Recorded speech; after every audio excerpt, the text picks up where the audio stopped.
Consciousness conscious of nothing but consciousness is incoherent, and I'm going to demonstrate to you why.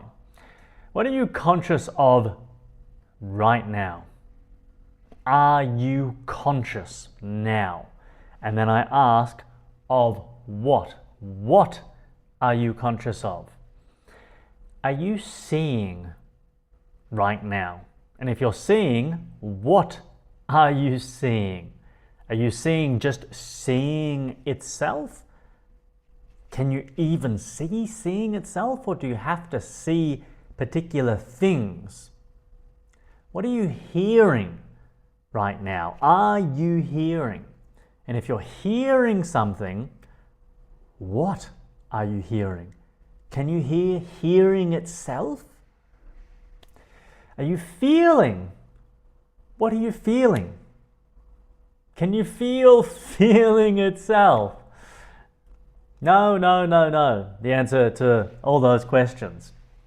Continuing on, are you seeing this dragon? Can you see this dragon right here? Can you hear that dragon Ghidorah from Godzilla, Monster Zero? Can you hear that dragon roar right now? And it's not that I've forgotten to put Ghidorah into the video at all, it's just that it's not there. You can only see what is there, what exists. You're not seeing it because it's not there.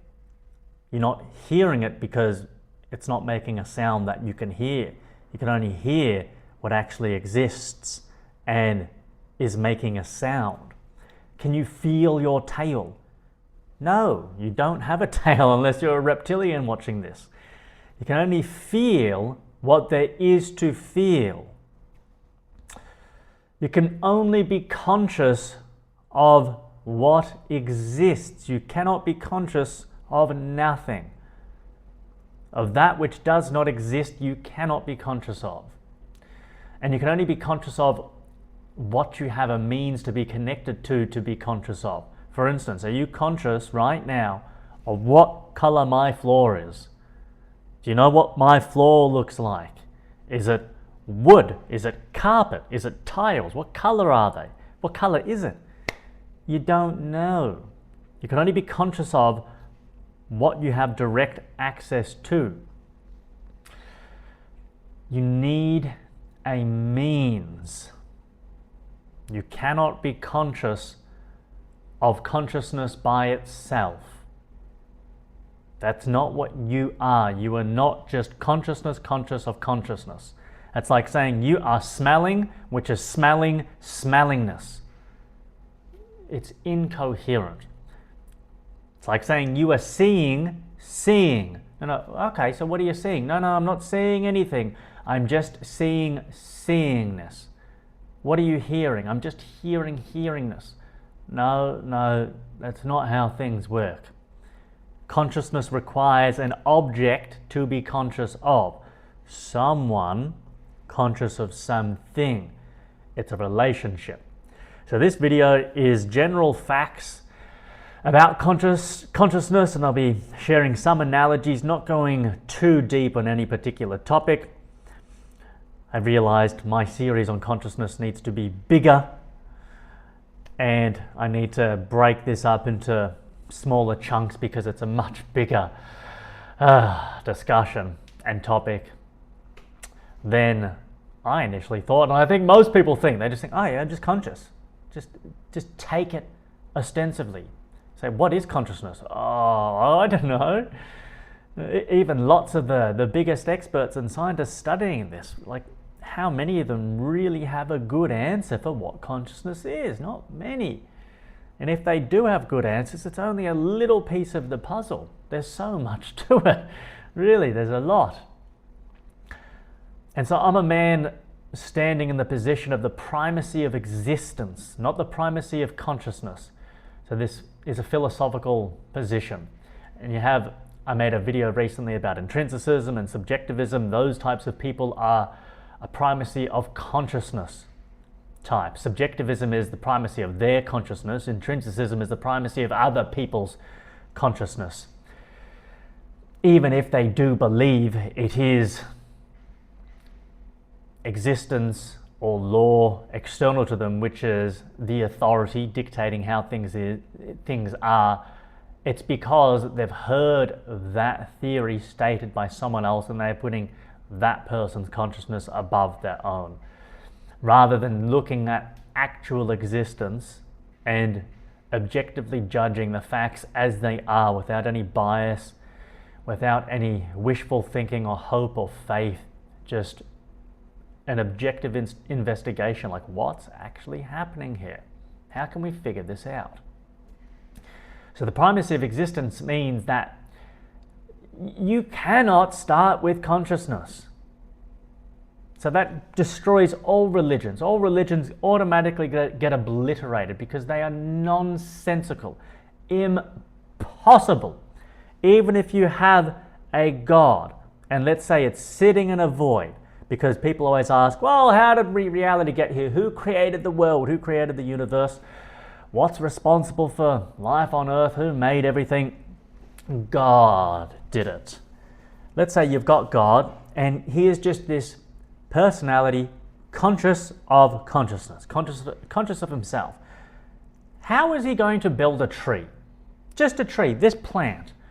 How would even the most powerful imaginable within the realm of possibility here create a tree if he or she or whatever that thing is has never seen a tree? You cannot do that. Even the most powerful being ever can only rearrange reality. Rearranging means create new things out of things which already exist, creating a unicorn. You get a horse and you get like a rhinoceros horn and you change it a little bit and you fuse those together. Or a dragon, you're getting elements of lizards and wings of birds, and you're changing it bat-like, and so it's a rearrangement. Or destruction. But you cannot create something from absolutely nothing. It doesn't matter if it is God. If God was just this consciousness floating in a void with no memories, no ego, had never seen a tree, never heard the wind, the sound of a voice, it's impossible from that starting position, even if you have unlimited power to create anything. You can't, because you don't know how to create a tree, because you've only got an infinity of blackness. If you could even say it's black, you won't even know what blackness is, because no blackness exists. There's just no sensory apparatuses. And even if God did have sensory apparatuses, what would he be sensing? There's nothing in existence. He hasn't created existence yet. So that starting point is absolutely incoherent and impossible. That's why metaphysically existence is primary. It has always existed. It is eternal. It hasn't come from anywhere, never been created, because that's impossible. That makes no sense. I know the concept of eternity it's not equally as confusing, but it can be confusing, because everything in reality comes and goes, but the whole is forever, has always been, and can only ever always be. So the primacy of existence, because consciousness requires someone conscious of something. And as we know from life on earth, there's a whole process. You've got to have life before you have consciousness. Before we were a baby, there was the fetus. Before that, there was sperm cells and eggs. You have to have all these existing inanimate properties or objects that exist first. If your parents never had access to any food or to oxygen or water, they would never have been able to reproduce to build your baby body to then grow up. Consciousness needs a whole host of inanimate objects and an environment. Yeah, you have to have life first, then awareness. Well, hold on, before awareness, you need to have some kind of sensory apparatus, because what is awareness?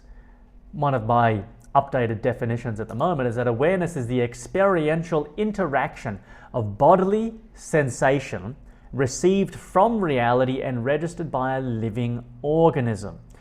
There must be life. And you say, well, how do you define life? I'll go into that into another video. But there needs to be that experience of feeling sensation. Then you have, because if there's no sensory apparatuses, there's not going to be any kind of awareness. Awareness is awareness of sensations, and then consciousness is, oh, I know I'm experiencing sensation and awareness. I know that I am conscious of, I keep bringing in the microphone box, boom, of this, etc., as I've explained in the previous few videos on consciousness. So existence is primary.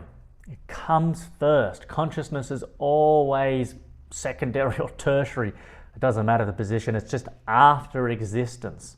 You cannot have consciousness first. And why this is so useful is because any kind of philosophy or religion that talks about consciousness being first, say any of the big religions, Christianity, Islam, perhaps Judaism or Freemasonry, or any Hindu one or whatever, they're saying that consciousness comes first. There was this God that did this and is responsible for everything. You know automatically, no. Proper objective philosophy can veto that. Go, no, that's wrong. You don't even need to do any investigation. You just need to understand how consciousness works.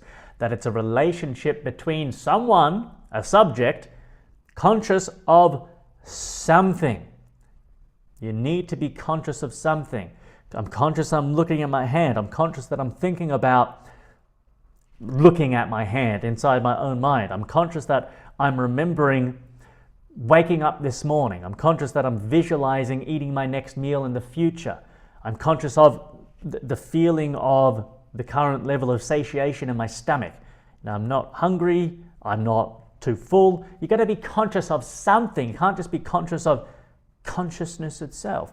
Even if people who meditate or even go into a void-like state detached from a physical body, they're not conscious of nothing. That is impossible. You can't do that. It's like smellingness. No, you can't do it. It doesn't work like that. People who go into these meditative trances or a void-like state, what they're conscious of is their ego self, their memory, their integrated continuity of what it means to be a living, conscious, intelligent being. It's like when you go to sleep and then you wake up, when you wake up, you're conscious of the fact that you had been unconscious. Why? Because you experienced a break in your continuity. You were unconscious you were conscious before you went to bed. You were unconscious while you were asleep. Let's just say there was no dreaming. And then you wake up and now you're conscious again. Oh, you don't directly experience the unconscious state, but you indirectly experience it. You can never directly experience unconsciousness, only indirectly in yourself and directly in other people. If you're watching someone else sleeping or comatose, blind, drunk, hypnotized, whatever the state may be, someone experiences a void-like state or a meditative trance, what's happening is that they're conscious of themselves empty of content. And it's only they can understand that because they're so used to, they've got a history, an integrated continuity of self that is normally full of content. So they're aware of the contrast. That's the only way they can understand what's actually happening. And it's not nothingness, it's just stillness. Just like, you can pause and still your mind at any moment and just blur out your eyes, close your eyes, and you can temporarily stop your thinking. It's hard to do that for longer than 5 seconds, unless you really practice that or you're really good at it, but you can do it for at least 1 second.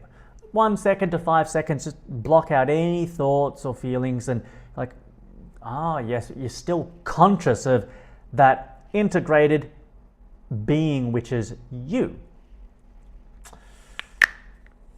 Something that needs to be understood here is how knowledge works. It needs to be built upon each other, just like a skyscraper. You need to build the bottom floor to be able to build the 50th floor. It all stacks upon each other, and it takes time to acquire this knowledge and for it to make sense. If you didn't understand the nature of how a skyscraper works, then you're just looking at a big hole in the ground. You say, this is a shitty skyscraper. What are these bloody idiots doing? They're digging a hole down. A skyscraper, I've seen a picture of a skyscraper and it's meant to be some big tall building. It's like, well, you don't understand how a skyscraper works. You need to dig the hole to build the foundations really strong, so then you can build the basement and the first floor to go up. this is how knowledge works. There's so much groundwork you need to acquire to build a coherent model understanding anything. And this is quite a complex topic to understand consciousness. That's why for however long humanity has existed, however many thousands of years, we still don't have really good answers answering all those 55 questions in the previous video. It's still a work in progress. And so explanatory power, that's what we're looking for here. That's what I know I'm looking for. I want explanations.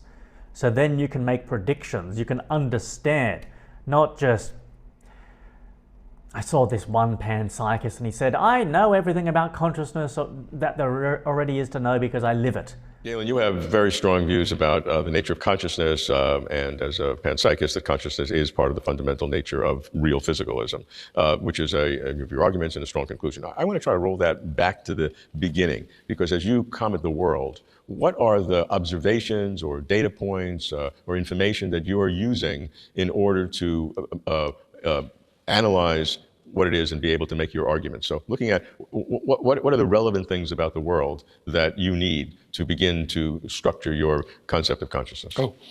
I think all I need to do is to be a human being having conscious experience. This relates to my objection to the idea that there's a so-called mystery of consciousness. My reply to that is, no, I know exactly what consciousness is.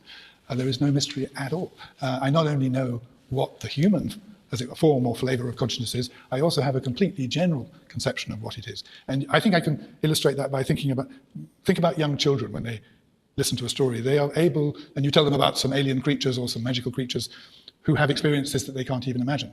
They get that immediately. And what that shows is that they too already, at a young age, have a completely general conception of what consciousness is. So I don't think I have to do any more theoretical work to say what I mean by consciousness. And I'm going to say the thing that Ned Block made famous when he quoted Louis Armstrong, when Louis Armstrong was asked what jazz was. Louis Armstrong said, if you got to ask, you ain't never going to know. And this is exactly what I would say to someone who says, what is consciousness? You know what it is from your own case. The having is the knowing. Okay, answer those 55 questions I had, and he's going to absolutely struggle and have no coherent answers for any of them. We need proper, useful, meaningful explanations of how the world works. That's the aim of proper philosophy and proper science. We don't want religious, mystical nonsense. How did the universe get here? God created it, which is essentially just saying, how did God create it? Somehow. It's exactly the same as saying a magical being created everything using magic. It doesn't explain anything. It's not a coherent answer.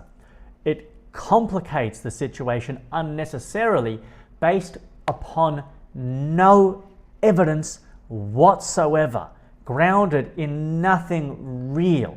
It's pointless and it's senseless. So it depends if you really want to understand reality, or if you want to grasp onto childish hopes and dreams, be wishful thinking based upon arbitrary nonsense and faith. That is the realm for the immature, the child. The kind of content I'm working on producing, and I am producing, is for the adult, for the mature, those who wish to understand, who seek knowledge, who want reality explained. They want it to make sense. They want answers that are intelligible, because I know that's the position I stand. I want to make sense of everything. I don't want to live in a mystery. I want to solve the mystery. I want to figure out what's actually happening. What's really going on? Not just saying, no, brush all aside, I prefer the mystery. It's acceptable when you're a child, but not when you're a grown up. Like, come on. I want explanation, not explaining away. Awareness, not consciousness now, awareness, requires a who to be aware and a what to be aware of. Basically just a reiteration of what I've been saying. But what's also key that I'll add on now is that you need a sensory apparatus and a sensation to feel. I can't feel Goku pulling on my tail right now. Because one, Goku isn't there pulling on my tail, and two, I don't have a tail. You need to have the sensory apparatus, say, I need to have a tail to feel anything with my tail, and there needs to be some kind of sensation on the tail. If I just close my eyes, I've got eyes, but I'm not seeing anything now unless you count just the blackness of the back of my eyelids. I mean, that's also why I put my hands over my eyes to block out the light, because if you don't do that and you just close your eyes, you can still be aware of light coming through your eyes, like that red glow coming out of your eyes. But there needs to be some kind of stimulus produced by some kind of entity. Obviously, light is always produced by something. A fire, a candle, the sun, the ceiling light. If you hear something, it's always sound of something. The whirring of the air conditioner is my favorite one. Your fridge, the dog barking, someone talking, construction work, etc. Sounds come from entities. And just by calling the sound a stimuli or stimulus, that's what it means. There's no stimuli disconnected from entities. There's no just sound. But there's always something which made the sound. I'm seeing something, but what are you seeing? Nothing. You know, the stimulus of light and vision, of looking and seeing, is always of something, always of entities, and entities are always made up of their attributes. The green tree outside has a particular height. It's got a brown trunk and it's spaced with different light colorations of whiteness and different shades of brown, etc. So you need the sensory apparatus and you need the sensation. You need eyes and you need something to see. And then you need that awareness. Without the eyes and something to see, there is no awareness of seeing anything. Without the ears to hear and any sounds to hear, there is no awareness of sound.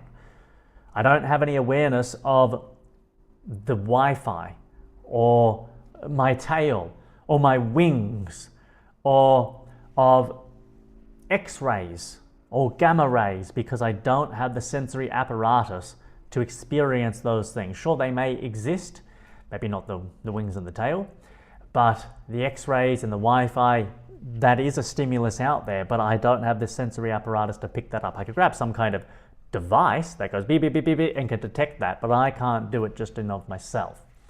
Without a receiver to become aware of the data, the information, the stimuli of sound and seeing, etc., there is no awareness. Awareness is the combination of someone feeling a sensation and the cause of that sensation. There is the producer of a sensation. This produced it for me, and then I'm receiving that feeling of caressing the plant. It's not a real plant actually, it's just a fake one, but it still looks nice. And the point of emphasizing this is because you can't just exist in the void without any kind of sensations, without anyone to be aware of anything. The only way it's possible for people to, how they testify, they experience void-like sensations, is because they had already lived in a world of sensations, already had an ego.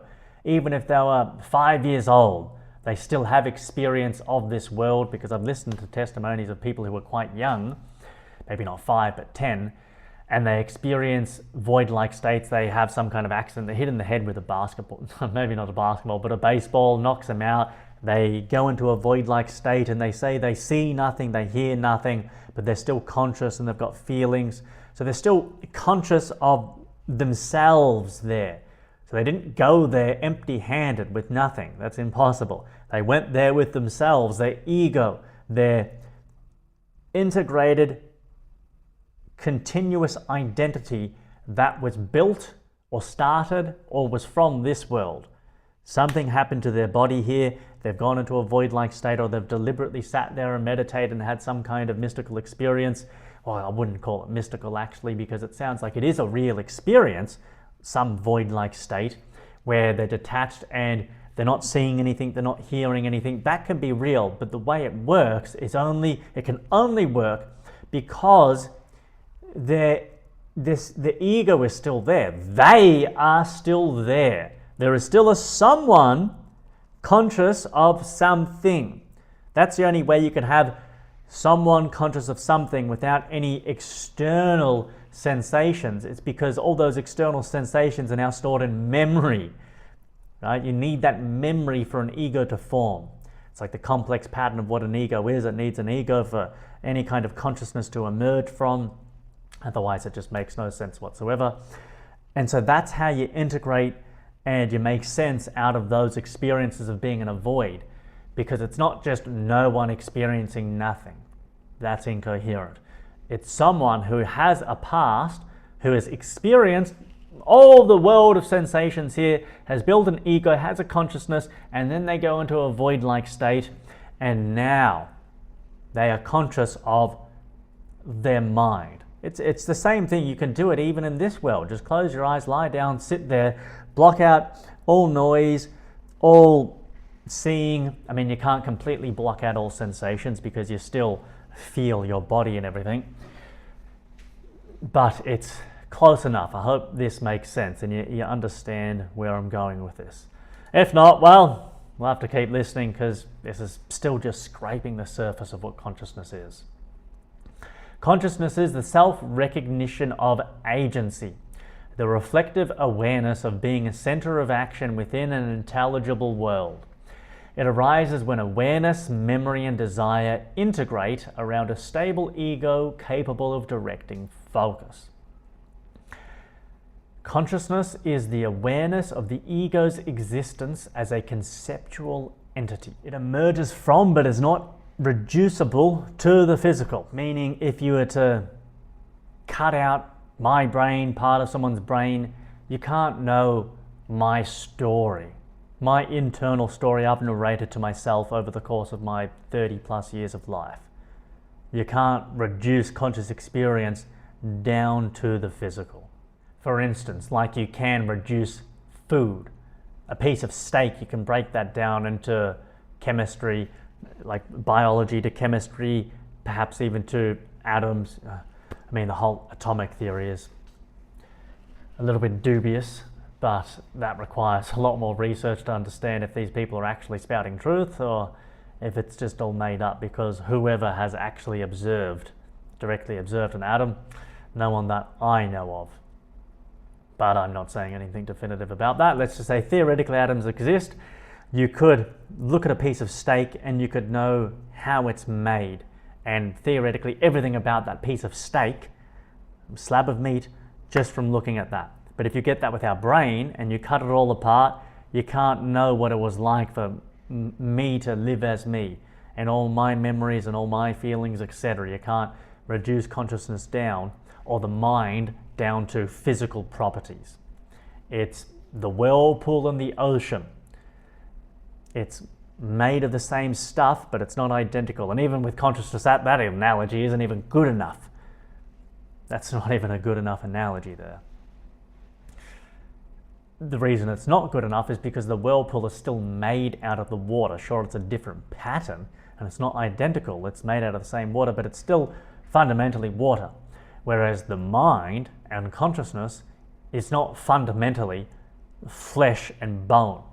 It's something completely different. You operate across the physical and mental planes. Your consciousness in your mind, you can traverse everywhere in your mind, but you can also interact and operate in the physical here as well. Move your hands, jump up, run around, and you can fly like Superman around in your mind. You can pretend you're Godzilla stomping through a city. You've got access, like in a way, not in a way, you are a multi-dimensional being. You exist in a mental plane and a physical plane. Like that's pretty cool, isn't it? When you really think about it, you are a multi-dimensional being. Not just the way these woo-woo mystics talk about. No, you can know this for a certain fact. You are multi-dimensional. You exist in the mental plane, right here, right now, and in the physical plane. Cool. Consciousness is a relationship.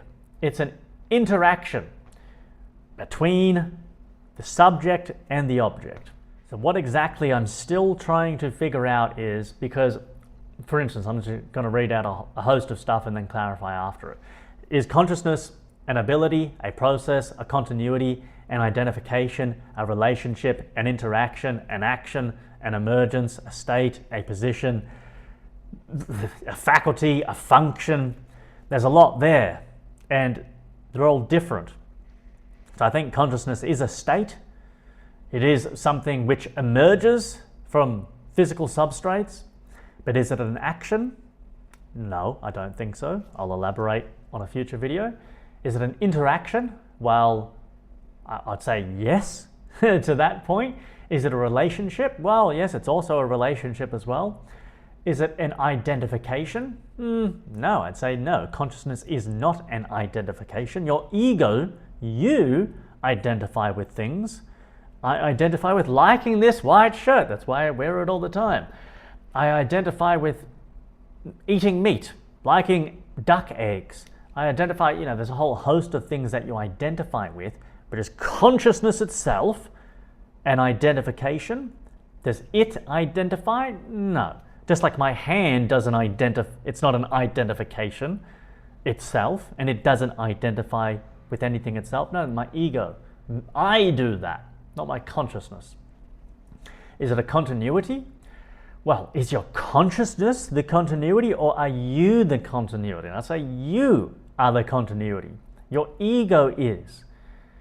And this links into time and consciousness, which I'll also put into a future video.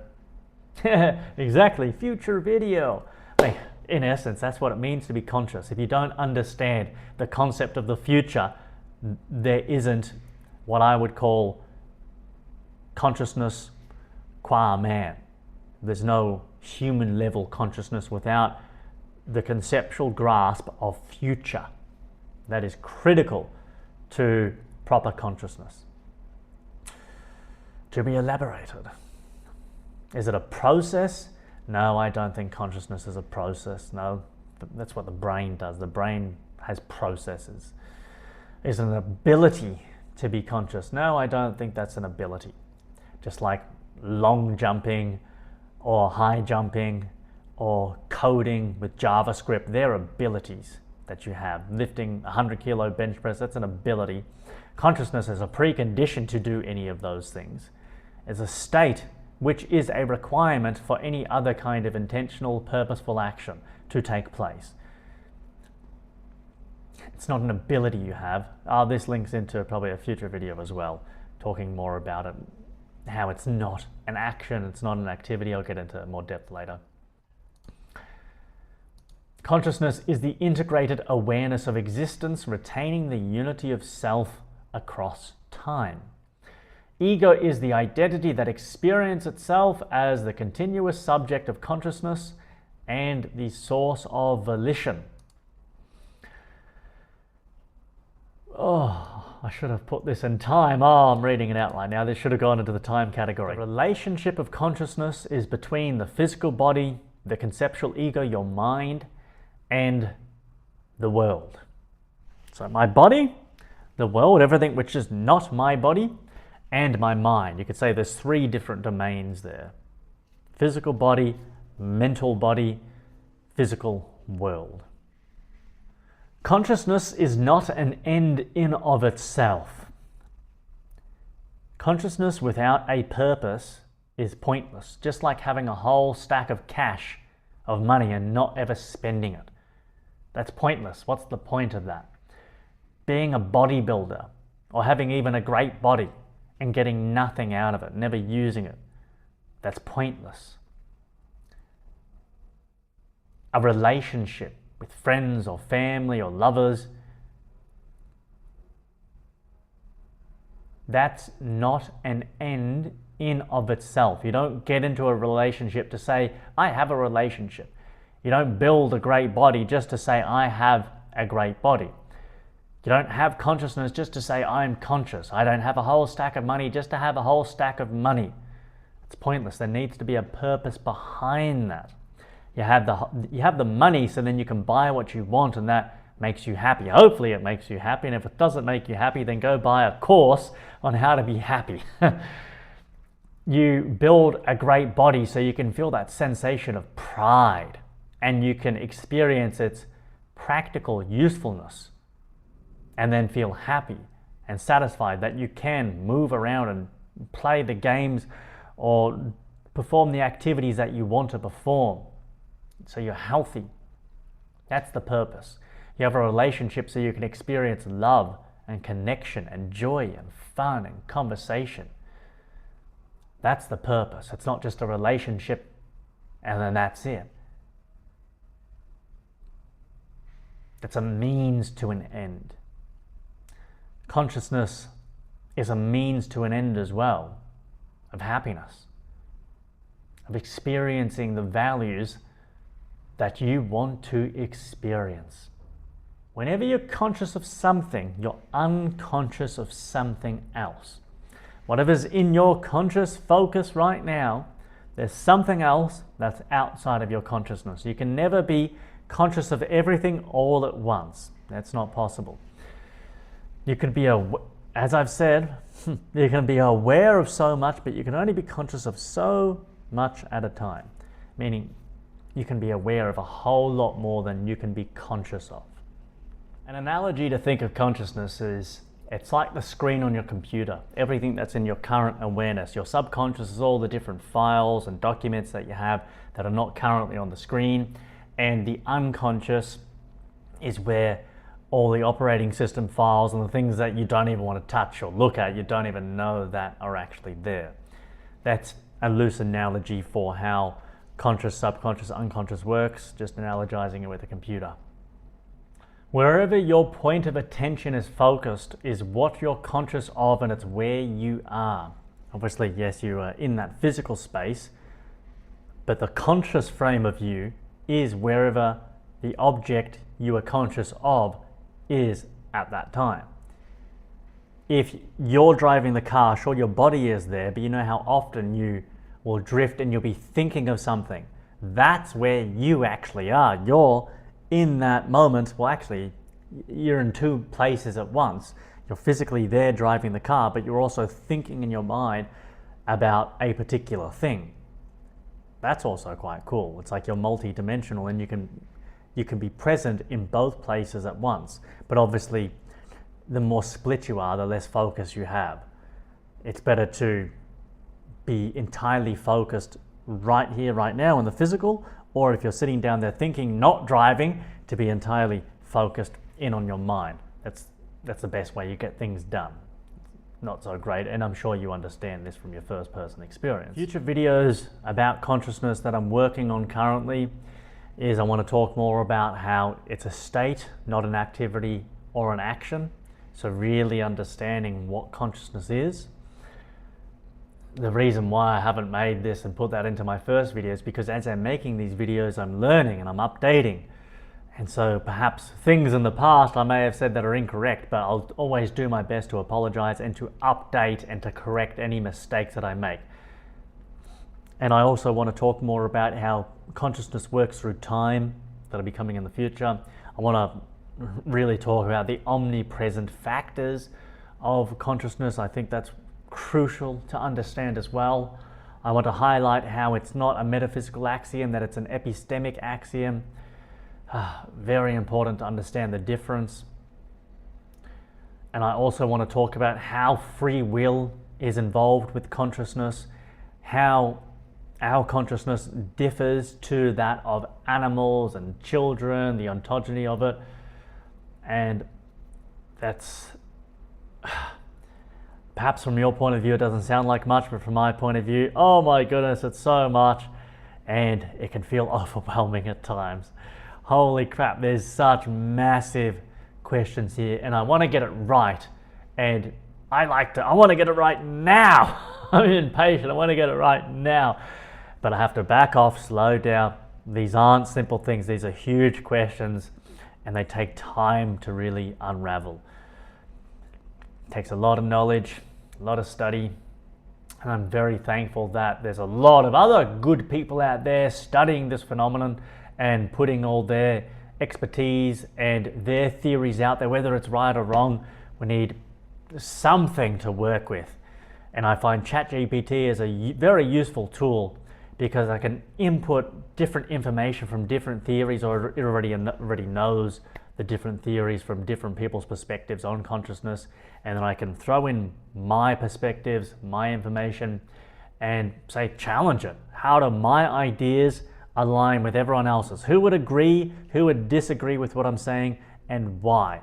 And then I can read that and I can say, oh, okay, I thought I was right about, for instance, consciousness is not an activity or an action, but then it might present someone else's point of view who says, oh, no, it actually is because of this, this, and this. Like, oh, well, I'll change my mind. All right? But, huge work in progress.